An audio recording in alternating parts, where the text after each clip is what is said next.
हमको क्वेश्चन दिया है डिफाइन अ रिलेशन, फिर क्या करना है give an example of a relation which is symmetric in reflexive but not transitive, symmetric in transitive but not reflexive, reflexive but neither symmetric not transitive. ठीक है, तो पहले बात करते हैं रिलेशन के बारे में। तो देखो रिलेशन क्या होता है, कार्टेशियन प्रोडक्ट का सबसेट होता है। अब कार्टेशियन प्रोडक्ट क्या होता है, जब हम किसी एक सेट ए को किसी एक सेट बी में क्या करते हैं मल्टीप्लाई करते हैं तो एक नया सेट मिलता है, उसको हम क्या बोलते हैं कार्टेशियन प्रोडक्ट बोलते हैं। और उसी में से कुछ हम रिलेशन निकाल लेते हैं कुछ स्पेशल कंडीशन के तहत, उसको हम क्या बोलते हैं रिलेशन बोलते हैं। ठीक है, तो देखो रिलेशन का डिफिनेशन लिखने की जरूरत नहीं है, वो पूछने वाला भी नहीं है। आपको क्या करना है कि ऐसे एग्जाम्पल देने हैं रिलेशन की। पहला जो क्या है सिमेट्रिक है, लेकिन सिमेट्रिक और रिफ्लेक्सिव है लेकिन ट्रांजिटिव नहीं है। ठीक है, तो हम क्या करते हैं वो एक सेट ए मान लेते हैं जिसके अंदर क्या हमको कुछ एलिमेंट ए बी सी दिए हुए हैं। ठीक है, हम क्या कर लेते हैं कुछ रिलेशन हम से बना लेते हैं, मान लेते हैं हमने कुछ ए क्रॉस ए किया तो हमको कुछ कार्टेशियन प्रोडक्ट मिला। ठीक है, हम क्या करते हैं एक रिलेशन R1 निकाल लेते हैं इसके अंदर से, कार्टेशियन प्रोडक्ट के अंदर से, जिसके अंदर एलिमेंट क्या है हमारे पास ए कोमा ए है और क्या ए कोमा बी है और क्या बी कोमा ए भी है और क्या बी कोमा बी ले लो, सी कोमा सी कर लो और क्या एक और कर लो। ठीक है, बी कोमा सी कर लो और सी कोमा बी भी कर लो। ठीक है, तो देखो इसके अंदर हम चेक करते हैं कि ये पहले रिफ्लेक्सिव है कि नहीं। तो रिफ्लेक्सिव के लिए कंडीशन क्या है कि सबके सेट के अंदर जितने भी एलिमेंट हैं वो खुद के साथ प्रेजेंट होने चाहिए। ठीक है, जो भी है प्रेजेंट होना चाहिए। तो ए है ए कोमा ए, बी है तो बी कोमा बी, सी है तो सी कोमा सी। करने का मतलब हमारे पास ये जो रिलेशन हमने R1 बनाया है वो रिफ्लेक्सिव टू है। अब सिमेट्रिक के लिए क्या कंडीशन है कि अगर हमारे पास दो नंबर है एक्स और वाई, तो अगर हमारे पास एक्स कोमा वाई आर के अंदर आता है तो वाई कोमा एक्स भी आर के अंदर आना चाहिए। ठीक है, तो देखो अगर यहाँ से स्टार्ट करते हैं ए कोमा ए, तो ए कोमा ए क्या करना है हमारे पास R1 के अंदर आना है, तो इसका उल्टा क्या होगा वो भी क्या होगा ए कोमा ए ही होगा, वो भी क्या हो रहा है आर के अंदर आ रहा है, R1 के अंदर आ रहा है। और देखो जो हमने कर्ली ब्रैकेट लगाया है उसके अंदर के जो भी होते हैं वो क्या कहलाते हैं उसके एलिमेंट कहलाते हैं। और एलिमेंट अगर दो बार रिपीट हो रहे हैं तो उसको हम एक ही बार लिखते हैं, इसलिए हमने ए कोमा ए को एक ही बार लिखा हुआ है। ऐसे देखो बी कोमा बी एक बार लिखा हुआ है, सी कोमा सी भी एक बार लिखा हुआ है। ठीक है, अब देखो यहाँ पे बात करते हैं ए कोमा बी है तो बी कोमा ए है, ये बात भी सही है। बी कोमा सी है तो सी कोमा बी है भी है, तो ये कहने का मतलब ये भी प्रूफ हो गया कि हमारे पास सिमेट्रिक है। अब ट्रांजिटिव क्यों नहीं होगा हमको ये देखना है। ठीक है, ट्रांजिटिव के कंडीशन क्या है हमारे पास तीन नंबर ए बी सी है, सॉरी मान लेते हैं एक्स वाई जेड है, तो अगर एक्स कोमा वाई आर के अंदर आता है, वाई कोमा जेड आर के अंदर आता है, तो एक्स कोमा जेड भी आर के अंदर आना चाहिए। तो हम आर का सीट देख लेते हैं कि कहाँ पे भी नहीं हो रहा है। ठीक है, तो देखो अगर जब यहाँ पे देखते हैं ए कोमा बी देख लेते हैं। ठीक है, चलो ए कोमा बी अगर हम बोलते हैं कि ए कोमा बी क्या आ रहा है हमारे पास R1 के अंदर आ रहा है, तो ये क्या बन गया एक्स का वैल्यू, ये वाई का वैल्यू बन गया। ठीक है, तो हम क्या करेंगे कोई दूसरा ऐसा एलिमेंट उठाएंगे जो क्या वाई से स्टार्ट हो, वाई से स्टार्ट हो, यहाँ पे बी कोमा सी है तो बी कोमा सी भी R1 के अंदर आता है। ठीक है, ये क्या हो गया वाई, ये जेड हो गया।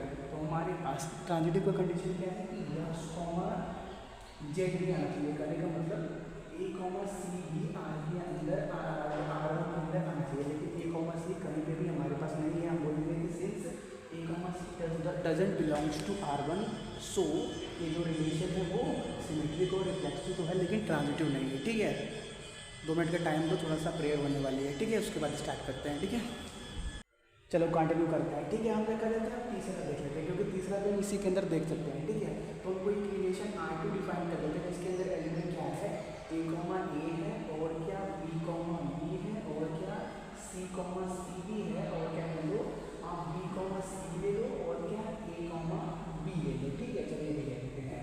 देखो हमको ऐसा देखना है कि ये जो रिलेशन R2 डिफाइन है वो रिफ्लेक्सिव है लेकिन सिमेट्रिक ट्रांजिटिव दोनों नहीं है। तो रिफ्लेक्सिव के लिए क्या है जो है सभी रहना चाहिए, तो A comma A B comma B C comma C है, रिफ्लेक्सिव हो गया। सिमेट्रिक के लिए कंडीशन क्या है कि जो भी रिलेशन के अंदर है वो सभी अगर ए और बी सॉरी अगर ये एक्स और वाई के पेयर में बन रहे हैं तो अगर ये हमारे पास R2 के अंदर आ रहा है तो वाई और एक्स भी R2 के अंदर आना चाहिए, ये कंडीशन है। तो देखो A comma A B comma B C comma C तो सिमेट्रिक का कंडीशन फुलफिल कर रहे हैं, लेकिन यहाँ पर देखो बी कोमा सी है तो सी कोमा बी हमारे पास R2 के अंदर नहीं आया है, ए कोमा बी है तो बी कोमा ए हमारे पास R2 के अंदर नहीं आया है, जिसकी वजह से इन दोनों कंडीशन की वजह से हम क्या बोल सकते हैं कि जो हमारे पास R2 है वो सिमेट्रिक नहीं है। नेक्स्ट बात करते हैं ट्रांजिटिव के बारे में। ट्रांजिटिव का कंडीशन क्या है कि अगर हमारे पास 3 नंबर ए बी सी है तो ए कोमा बी आ रहा है, बी कोमा सी आ रहा है तो ए कोमा सी भी आना चाहिए। ठीक है, तो देखो जिसने बोल रखा है कि ट्रांजिटिव नहीं है तो हम बस वही देख लेते हैं जहाँ पे ट्रांजिटिव नहीं हुआ, ठीक है। तो देखो हम इसको मान लेते हैं पहला पेयर, ठीक है। तो मान लेते हैं a, भी हमारे पास R2 के अंदर आ रहा है, ठीक है। तो इसको बोल दो x, इसको बोल दो y। तो कोई ऐसा पेयर लो जो y से स्टार्ट हो, y से स्टार्ट है, b स्टार्ट है। तो b, c भी क्या कर रहा है R2 के अंदर आ रहा है, ठीक है। तो क्या हो गया, y हो गया, ये z हो गया, x y y z। तो x के होना चाहिए, x क्या है a, z क्या है c।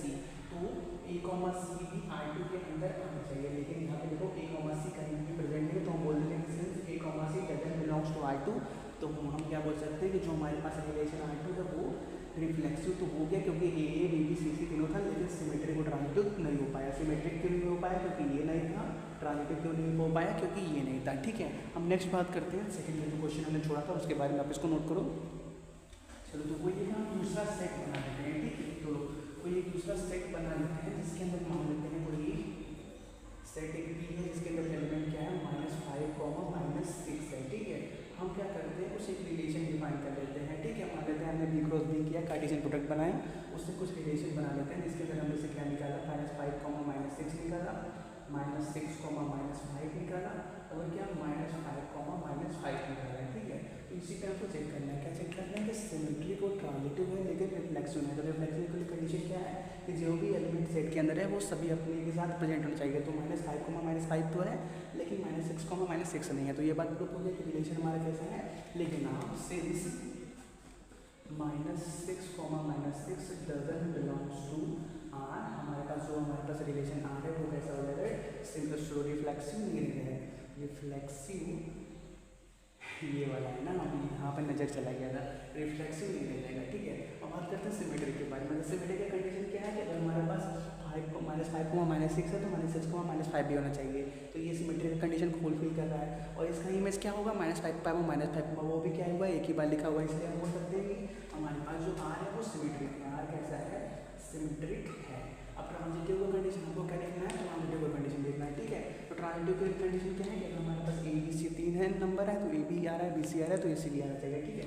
तो इसको बोल दो a, इसको बोल दो b। तो a b आ रहा है, b c आ रहा है, तो a c आना चाहिए। तो a c क्या होगा, -5, -a और c -5, -5। तो ये भी क्या आ रहा है, आ रहा है। कहने का मतलब हमारे पास ये फुलफिल हो रहा है, कौन सा कंडीशन, -5, -6 R2 R के अंदर आ रहा है, और क्या -6, -5 भी R के अंदर आ रहा है। तो -5, -5 भी जो R के अंदर आने चाहिए वो आ रहा है, जिससे हम ये बोल सकते हैं कि हमारे पास जो रिलेशन है वो ट्रांजिटिव भी है, ठीक है। आप नोट करो।